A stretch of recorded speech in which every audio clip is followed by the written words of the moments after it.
Je m'appelle Hugo Sorizo, je suis designer graphique, plasticien, enseignant.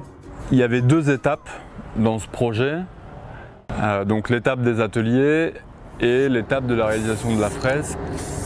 Cette végétation accueille le bois gorki qui est l'élément principal de la fresque, qui est une référence directe au serpent qui se situe au milieu de la cité Picasso.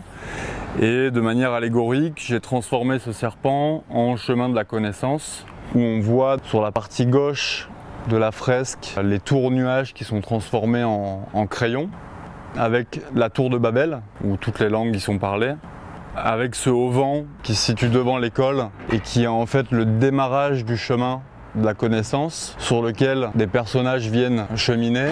Donc ce chemin se transforme en serpent qui commence à nous raconter un peu l'alphabet latin et qui dans sa bouche tient différents outils d'écriture comme le calame, des différentes plumes, des crayons. Il y a différentes allégories dans cette fresque. On peut voir un lotus sitar. Le personnage assez connu par Larousse qui vient nous souffler en fait les différents chiffres.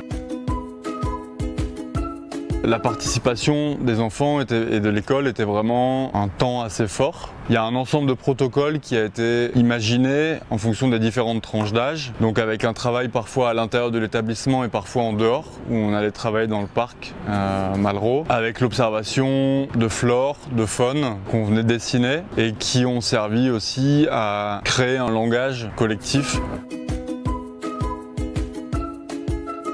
Ces protocoles ils seront restitués à l'école par une exposition et par le gorkigraphe, qui est cette boîte à outils qui sera transmise aux enseignants et qui permettra de faire la passerelle entre la maternelle et l'école élémentaire.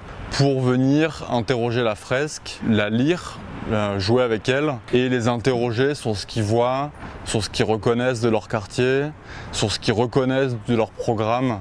On a la volonté avec l'équipe de la terrasse et l'équipe de l'école de encore améliorer cette boîte à outils, en faire un véritable outil de lecture du quartier.